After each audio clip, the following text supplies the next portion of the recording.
Hola a todos, ¿cómo están? Espero que estén muy bien.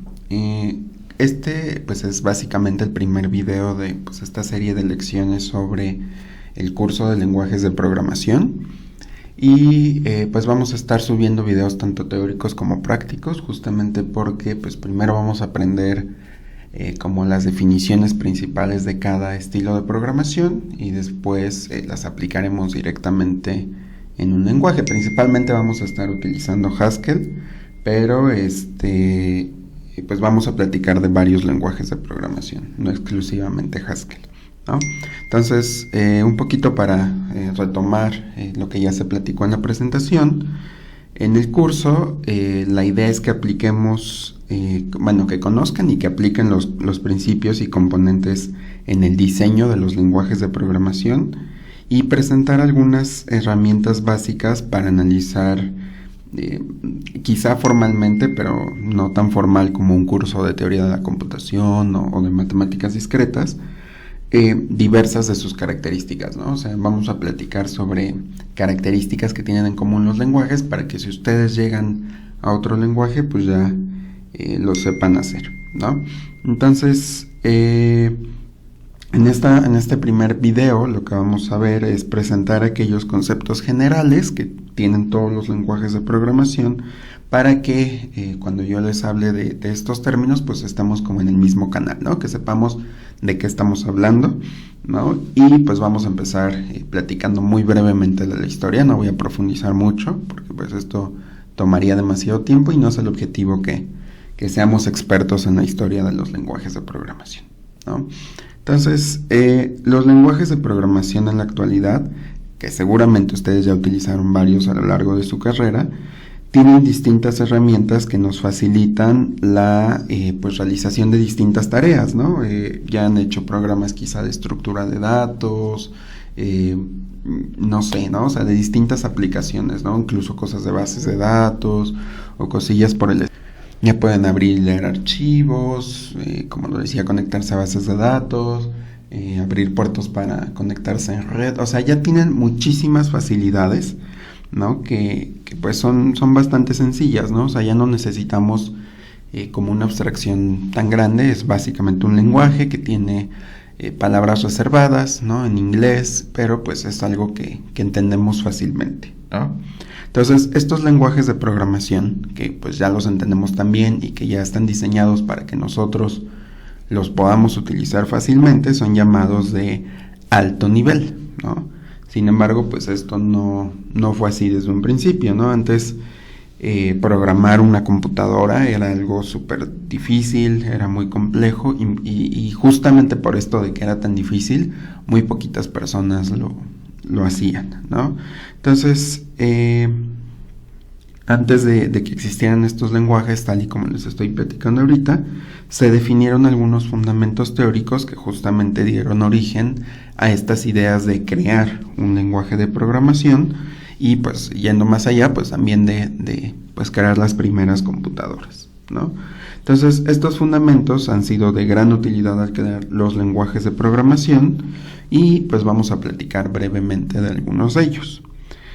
Por un lado tenemos a los lenguajes formales, que ya seguramente en sus cursos de teoría de la computación, si es que ya lo llevaron, pues ya platicaron un poquito de esto, ya saben lo que es pues esta idea de tengo que tener un alfabeto, un conjunto de cadenas que pueda formar con ese alfabeto, entonces tomo unas cuantas cadenas para formar un lenguaje, ¿no? Entonces, al igual que las matemáticas, los lenguajes de programación se pueden modelar usando lenguajes formales. Entonces, esto nos permite que pues podamos expresar ideas, que es lo que nosotros vamos a llamar programas, de forma concreta, correcta por supuesto también, breve y precisa, ¿no? O sea, que no tenemos que estar, digamos, como platicando a la computadora qué es lo que queremos, sino que ya tenemos un lenguaje bien definido que pues está libre de ambigüedades, ¿no? O sea, de que no se presta que la computadora me haya entendido mal alguna cosa, ¿no? Entonces, al ser lenguajes formales, es posible que podamos construir modelos de los mismos, pues lo cual nos puede permitir razonar un poquito más fácil sobre los lenguajes, manipularlos, ¿no? Y pues incluso obtener nuevos resultados a partir de otros que ya conocemos, ¿no? Entonces los lenguajes formales pues son justamente estos lenguajes que, como les decía, y que seguramente ya vieron en teoría de la computación, pues están compuestos por una cierta de regla, un cierto conjunto de reglas que nos permiten pues construir el lenguaje básicamente, ¿no? O sea, tenemos reglas de producción para ver que pues lo que estemos escribiendo es correcto, ¿no? Otro fundamento muy importante fue pues la contribución de Ada Lovelace con la máquina analítica. Ella fue Ada Lovelace, y es que en el año de 1834 Charles Babbage, que espero que hayan oído hablar de él en algún momento, pues dijo: voy a construir una máquina, ¿no?, que va a ser revolucionaria, nos va a permitir hacer cálculos muy padres sin tener tanto esfuerzo. Y dijo: bueno, a esta máquina le vamos a llamar la máquina analítica, y la idea es que esta máquina pues pudiera calcular básicamente cualquier proceso utilizando fórmulas matemáticas o funciones, ¿no?, a partir de entradas donde el usuario le decía: mira, quiero que resuelvas voy a poner un ejemplo, esta ecuación utilizando esta fórmula, por decir algo, ¿no? Entonces la máquina iba a ser completamente automática, los usuarios no tenían que hacer absolutamente nada. Entonces Ada Lovelace fue su principal colaboradora, ¿no? Y ella en particular escribió un programa para calcular los números de Bernoulli, y este programa pues no se lo escribió así platicadito de máquina, quiero que hagas esto, ¿no?, sino que lo escribió con diagramas, ¿no?, que le indicaban a la máquina paso a paso cómo tenía que hacer el cálculo la máquina, ¿no? Entonces este programa se encontraba básicamente en un lenguaje que pudiera entender la máquina, para que después la máquina lo fuera ejecutando, ¿no? Entonces por eso a Ada Lovelace se le considera la primera programadora de la historia, ¿no? Y esto fue una contribución bastante buena, porque antes no teníamos como una manera de comunicarnos con las máquinas más que presionando botones, ¿no? Y ella básicamente le dio pues órdenes a la computadora con cierto lenguaje, que eran diagramas, pero a final de cuentas un lenguaje, ¿no? Otro de los fundamentos ya un poquito más actuales, bueno, no tanto, ya fue como por los años 30, ¿no? Ada Lovelace pues fue todo esto en 1800, ¿no? O sea, ni siquiera estábamos en los 1900, pero pues ya años más tarde, por 1930, nació el famoso cálculo lambda. Y el cálculo lambda es una de las teorías más importantes de los lenguajes de programación, ¿no? Casi, si ustedes se meten a esta parte científica de la computación, van a ver que hay muchísimos artículos donde pues se proponen nuevos tipos de extensiones para los lenguajes de programación, y casi todo se trabaja sobre el cálculo lambda, ¿no? Entonces el cálculo lambda lo propuso, lo diseñó básicamente Alonzo Church, ¿no?, y otro grupo de personas, pero el que más destaca ha sido siempre Church. Lo propuso en 1930, pero digamos que él solo quería ahí proponer una nueva lógica, ¿no? O sea, como que quería formalizar el concepto de computabilidad. Entonces, eventualmente, pues la gente se dio cuenta que el cálculo lambda podía funcionar para implementar lenguajes de programación, lo adoptaron como modelo, y pues ya muchos lenguajes de programación rescataron ideas de aquí, ¿no? Entonces, se dice que el cálculo lambda es el lenguaje de programación universal, o sea, que se puede entender en cualquier lugar. No me refiero al mundo, sino que así como las matemáticas, que es un lenguaje que si tú te vas a Estados Unidos lo entienden, si te vas a China, en cualquier lugar entienden la notación, igualito, ¿no? Es el lenguaje de programación universal más pequeño del mundo, y pues consiste en un lenguaje formal, obviamente, ¿no?, para describir funciones y cosillas que después podemos platicar con más detalle, ¿no? Entonces, el cálculo lambda pues también trajo muchas aportaciones a los lenguajes de programación, que pues hoy en día muchos lenguajes siguen utilizando. Otro fundamento que también es importante para los lenguajes de programación son las máquinas de Turing. Quizá en sus cursos de teoría de la computación, si les dio tiempo, porque ese es un curso un poquito apretado en temas, y que pues es bastante abstracto, entonces a veces no da tiempo de llegar a máquinas de Turing.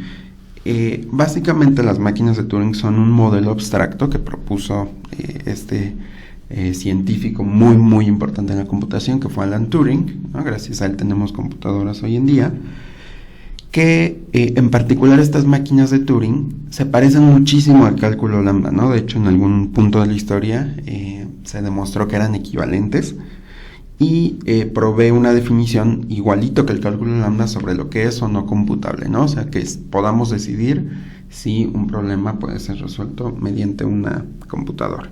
Entonces, una máquina de Turing es básicamente una máquina que tiene estados, así como los autómatas, pero tiene una cinta, aquí les voy a poner el dibujito, tiene una cinta que tiene símbolos de un alfabeto finito, ¿no? Si se acuerdan, los alfabetos se denotan por sigma mayúscula, ¿no? Entonces aquí tenemos el alfabeto binario y aquí tenemos una cinta. Entonces la cabeza lectora va leyendo los caracteres y dependiendo de lo que lea, se mueve a la izquierda o se mueve a la derecha, puedes reescribir los caracteres. O sea, básicamente yo le voy diciendo, si lees un 1, haz esto, si lees un 0, haz esto, ¿no? Entonces la máquina se va moviendo o va escribiendo o haciendo la acción que nosotros le estemos diciendo. Entonces la forma en la que yo le digo cómo moverse a la máquina de Turing es mediante lo que se conoce como función de transición. Y esa función de transición, si la pensamos detenidamente, pues funciona básicamente como un programa que especifica cómo se comporta la máquina.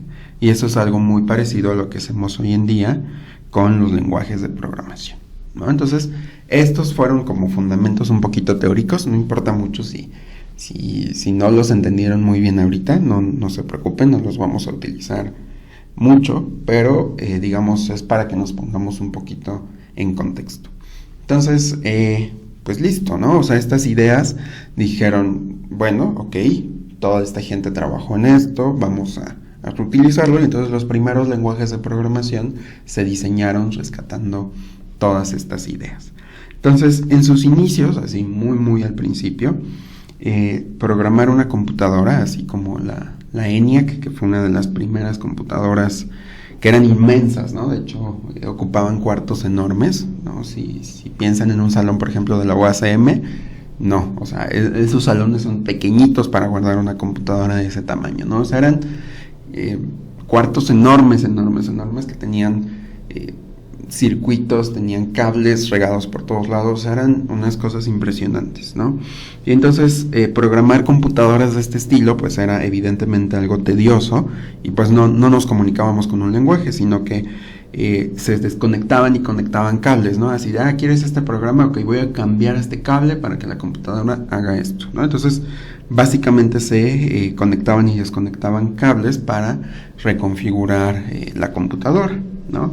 Lo cual pues evidentemente era súper tedioso, y que contadas las personas sabían cómo se hacía, ¿no? Así de, pues quién sabe qué significa cambiar este cable, ¿no? Entonces, en algún punto de la historia esto se fue simplificando con la llamada arquitectura de von Neumann, que seguramente platicaron de ella en IP, que pues resolvía este problema, ¿no? Ya almacenando instrucciones en memoria, ejecutando las mismas en la CPU, ¿no? Pero pues estas instrucciones seguían escribiéndose en un lenguaje que entendiera la computadora, ¿no? No tanto para los humanos, y pues el lenguaje que como ustedes sabrán hablan las computadoras pues es el binario, ¿no? Entonces de esta forma yo podía escribir instrucciones así. La computadora sabe qué instrucción es, pero yo, ser humano, ser pensante, no entiendo qué significan esos ceros y unos, ¿no? Necesito una forma de entenderlos, ¿no? Pero así era en un principio. Entonces cada parte de estas instrucciones o de estos números le indicaban a la computadora qué realizar, ¿no? Por ejemplo, estos 4 bits, ¿no? Lo que hacían era, por ejemplo, decirle, oye, mira, vas a hacer una suma, ¿no? Entonces cada que la computadora leyera esos 4 bits entendía que era una suma.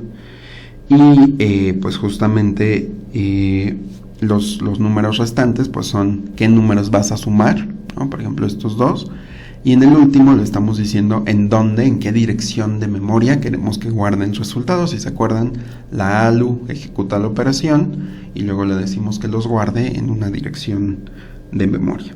Entonces, ok, ¿no? Ya era más o menos un lenguaje, ya le estábamos diciendo a la máquina qué hacer, pero dependíamos mucho del hardware, ¿no? Así de, en tal registro hace esto, esto solo lo entiende la computadora, no es tan claro para mí, ¿no? O sea, si a mí no me dicen que esto significa sumar, pues ni idea que es una suma, ¿no? Entonces, pues como que no era muy cool, ¿no? Entonces, debido a esto, pues se crearon los llamados lenguajes ensambladores que vinieron a facilitarnos un poquito más la vida. Y entonces lo que hicieron fue crear un mapeo entre estos símbolos, ¿no? Ya con palabras en inglés, letras, que fueran un poquito más claras y fáciles de leer para los humanos, ¿no? Entonces, así, pues en vez de estar leyendo este código, leo add, que en inglés es suma, le estoy diciendo que sume el registro M con el registro N y guarde el valor en P, ¿no? Entonces esto ya era muchísimo más claro que estar manejando binario, ¿no? Entonces, combinando este tipo de instrucciones se conformaron los primeros lenguajes de programación, y entonces yo ya daba reglas para escribir programas, ¿no? Así de un add tiene que tener 2 operadores para sumarlos y una dirección donde guardar, ¿no? Entonces se entendía esto como la sintaxis. Entonces cada que la computadora leía esto ya sabíamos qué iba a hacer, ¿no? O sea, ya entendíamos el comportamiento asociado, que es lo que se conoce como semántica, ¿no? Ahorita platicamos un poquito más de esos conceptos. Y pues ya era un lenguaje de programación, básicamente. Sin embargo, pues tienen una pequeña desventaja, y es que dependen pues de la arquitectura en particular. A lo mejor yo escribía un programa para la computadora que estaba en tal posición del mundo, y después me decían, oye, ¿nos puedes venir a ayudar con esta otra? E íbamos, y pues el lenguaje era completamente diferente, porque pues no era exactamente la misma arquitectura, ¿no? Entonces, aunque sí dieron un gran paso a los lenguajes de programación, pues tenían muchas limitantes, y pues hoy en día este tipo de lenguajes ya tienen aplicaciones muy reducidas, ¿no? Y se centran básicamente ahí en fábricas que programan dispositivos para control de procesos, ¿no? Y configuran ciertos dispositivos electrónicos, ¿no? Entonces, lo que nosotros hacemos hoy en día es utilizar lenguajes de alto nivel, ¿no? Entonces, estos lenguajes de programación son los más utilizados, ¿no? Ya tenemos símbolos, ya sabemos qué estamos asignando, ¿no? Si se dan cuenta, esto está mucho más claro, ¿no? Vas a crear una variable que se llame P y vas a almacenar el resultado de la suma de M más N, ¿no? Digo, ya después de tomar un curso de programación esto es mucho más claro, ¿no? Entonces, estos lenguajes de alto nivel fueron diseñados con los objetivos de, 1, ser más entendibles para las personas, ¿no? Porque pues no vamos a estar hablando en binario, y 2, porque los programas en este tipo de lenguajes, pues a diferencia del ensamblador, ya no dependen de una arquitectura en particular, ¿no? Uno puede escribir un programa en Java y va a funcionar en la computadora de su abuelita y en la computadora de su hermanito y en todos lados, ¿no? Digo, hay allí algunas cuestiones de configuración, pero en general hay que modificar muy poquito de nuestros programas, ¿no? Entonces, como consecuencia de esto, pues ya tenemos mejores lenguajes, la vida en la programación se volvió más fácil y empezaron a aumentar el número de personas que se dedicaran a la programación, ¿no?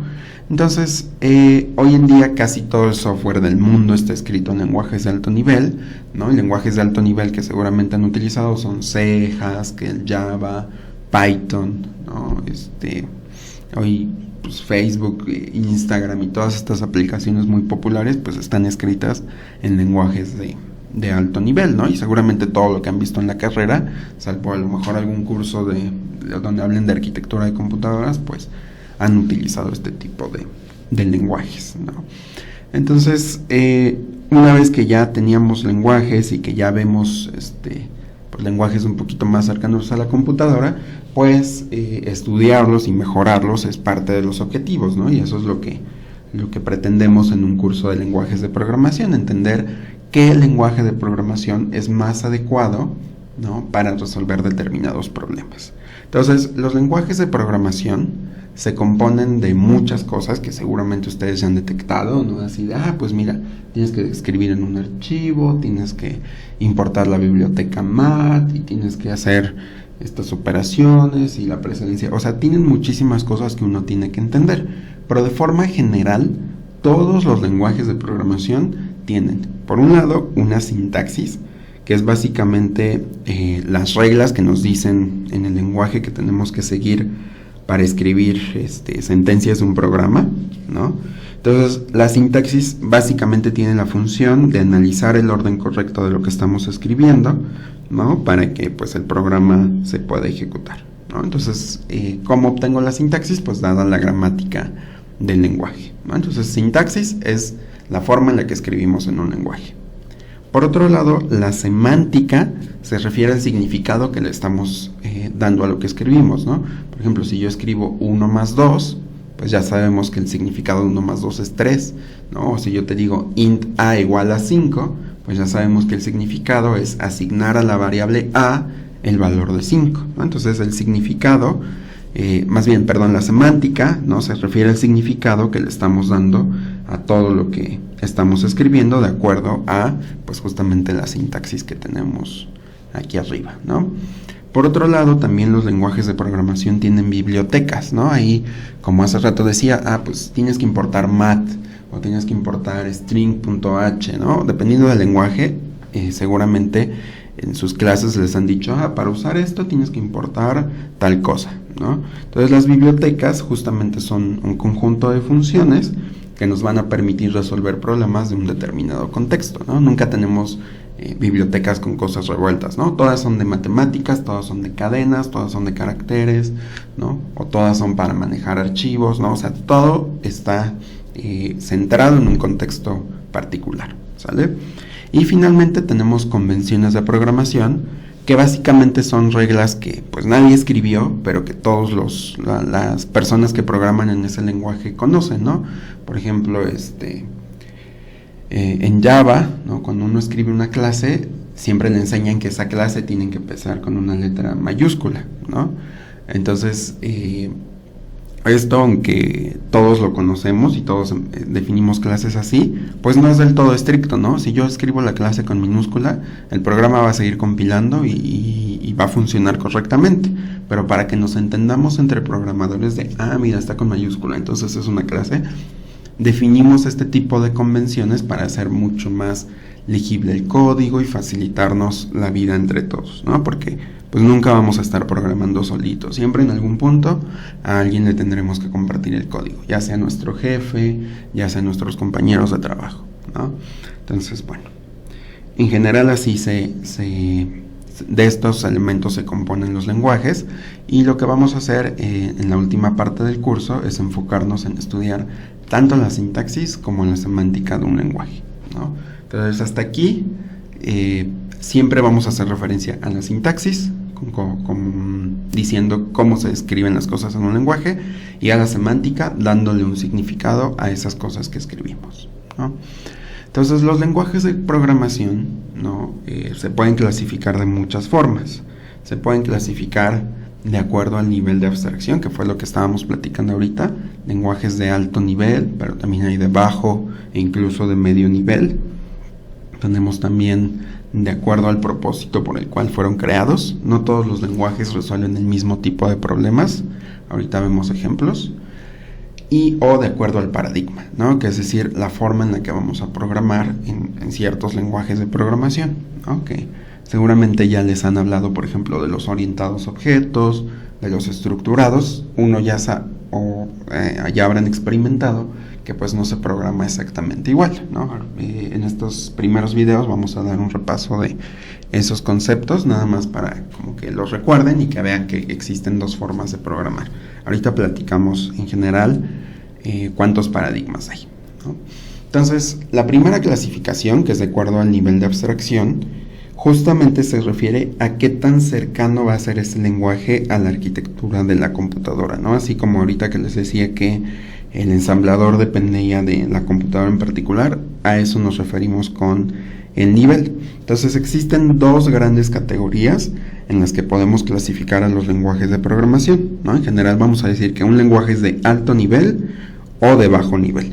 Entonces, algunas personas consideran que hay un tercer nivel, que es el medio nivel, ¿no? Pero ahí hay una discusión entre si existe o no existe. Voy a platicarles las tres y ya dejo a su criterio si de verdad existe un medio nivel, ¿no? Entonces, los lenguajes de alto nivel son independientes de la arquitectura de la computadora, ¿no? Son más comprensibles para el programador y más sencillos de usar, ¿no? Entonces es justamente cosas como C, Java, ¿no? Python, ¿no?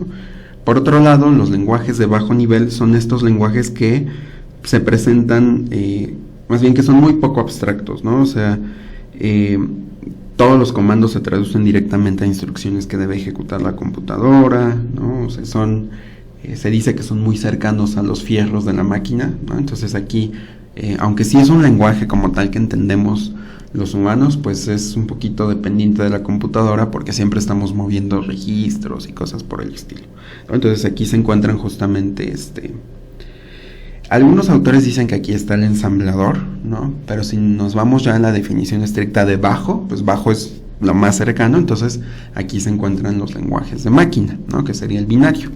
Y los lenguajes de medio nivel, ¿no?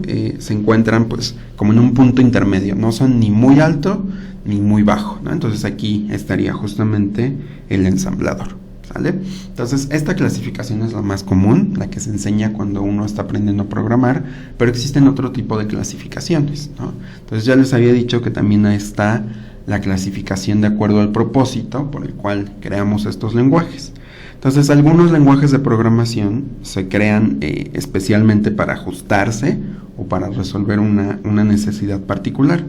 A estos lenguajes les vamos a llamar de propósito específico, ¿no? Justamente tenemos estos ejemplos que les puse aquí, como Fortran, ¿no? Que fue diseñado como un lenguaje para traducir fórmulas, ¿no? Fortran significa Formula Translator, ¿no?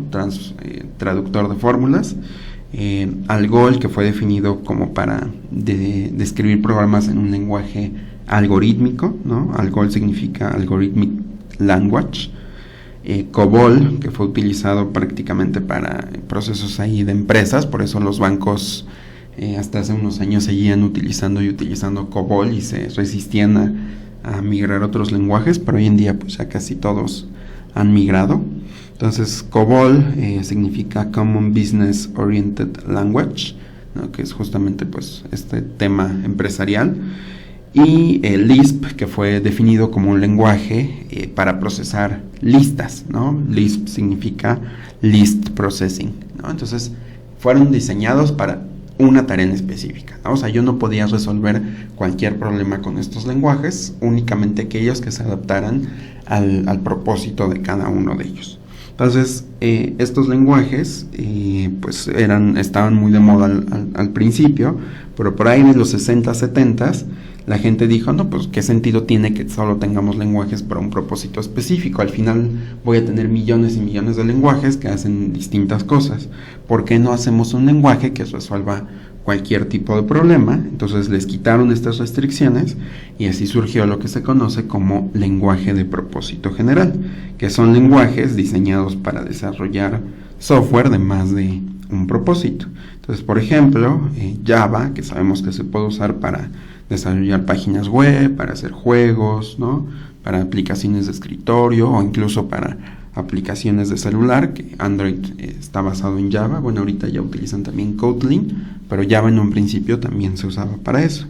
O por ejemplo tenemos a Haskell, que se puede utilizar para hacer cálculos matemáticos principalmente, pero también lo puedo usar para una gran variedad de problemas, así como Python, que se utiliza, hoy en día se usa mucho para ciencia de datos, pero también se utiliza en otros contextos, ¿no? Para hacer páginas web, ¿no? Y lo mismo para Ruby.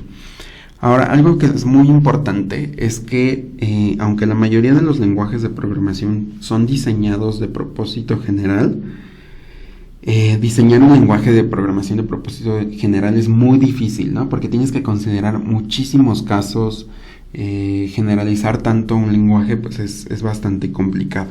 Entonces hoy en día parece ser, esto no es una afirmación, solo les digo que parece ser que poco a poco estamos regresando a lenguajes que se diseñan para un propósito específico. Un ejemplo muy común es el lenguaje R, para quien lo haya escuchado. R es básicamente un lenguaje que fue diseñado para hacer tareas de estadística y probabilidad, ¿no? Entonces, sí podemos escribir otro tipo de programas, pero no es muy fácil, ¿no? Lo ideal es que sean enfocados a la estadística, ¿no? Entonces, hoy en día estamos volviendo poco a poco a este tipo de lenguajes, como Python, que de cierta forma se está especializando hacia inteligencia artificial y ciencia de datos, ¿no? Entonces, pues bueno, esta es la clasificación de acuerdo al propósito. Y la última clasificación que vamos a revisar es la clasificación de acuerdo al paradigma. Entonces, un paradigma, en pocas palabras, es la forma que tenemos de pensar al momento de que estamos resolviendo un problema, ¿no? Entonces, a lo mejor poniéndolo en un ejemplo de la vida cotidiana, que seguramente ahorita en la pandemia es más claro o más notorio, es cuando pues nos tocan las tareas del hogar, ¿no? Que nos dicen, oye, por favor limpia o lava los platos, ¿no? Entonces ahí eventualmente algún miembro de la familia nos va a criticar nuestra forma de lavar los platos porque no lo estás haciendo como yo lo hago, ¿no? Entonces cada persona tiene su estilo de lavar los trastes, que puede ser diferente, pero al final el resultado es el mismo, tenemos los trastes limpios. Entonces algo así, más bien de esa forma funciona el concepto de paradigma. Vamos a resolver problemas de distinta manera, que puede ser pues muy igual o muy diferente, ¿no? Pero al final el resultado tiene que ser exactamente el mismo. Entonces los lenguajes de programación se dividen principalmente en dos paradigmas, que también les llamamos estilos de programación, y son por un lado el imperativo y por otro el declarativo. Vamos a estudiar primero los del imperativo. Entonces, en el paradigma imperativo, los programas los vemos como secuencias de instrucciones, ¿no? Que es seguro algo a lo que ustedes están súper acostumbrados de otras materias, ¿no? Tenemos ciclos como while, for, ¿no? Como principales estructuras de control, y hacer asignaciones, o sea, decir que una variable tiene un valor es algo muy importante, ¿no? O sea, siempre estamos diciendo A igual a tal cosa y después estamos definiendo el programa en términos de lo que tiene guardada esa A, ¿no? Entonces, en este paradigma, nosotros le vamos indicando paso a paso al lenguaje cómo tiene que resolver el problema, ¿no? Así de paso 1 haz esto, paso 2 haz esto, ¿no? Que es básicamente el mapeo que nos enseñan en IP, ¿no? Primero diseña el algoritmo y después va tomando cada uno de esos pasos y tradúcelo al lenguaje de programación. Pero en pocas palabras estamos diciendo cómo tenemos que resolver el problema paso a paso. Y dentro de este paradigma existen otros subparadigmas o subcategorías, que son los lenguajes estructurados, ¿no? Que básicamente son programas escritos en secuencia, ¿no? Que se van ejecutando órdenes una después de otra, ¿no? Tal es el caso de C, ¿no? Que es un lenguaje que pues todos usaron en IP al menos, ¿no? Y los lenguajes orientados a objetos, por otro lado, pues todo lo modelamos como objetos, y estos objetos pues tienen sus métodos y atributos, ¿no? Y un ejemplo de estos lenguajes es Java, por ejemplo. Pero ambos definen los problemas indicando cómo resolver estos, ¿no? Y por otro lado, el paradigma declarativo, ¿no? Ve a los programas como sucesiones de definiciones, ¿no?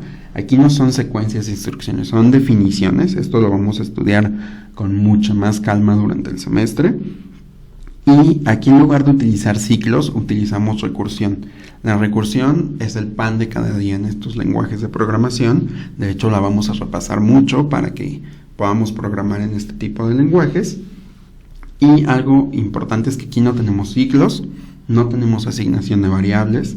Entonces uno diría, no, ¿qué voy a hacer? Esto va a ser muy difícil. No tanto, ¿no? O sea, sí es medio complejo, pero es decente, ¿no? Y entonces en este tipo de lenguajes lo que hacemos es especificar ¿cómo se dice? Especificar qué son las cosas y utilizarlas en conjunto para resolver el problema, ¿no?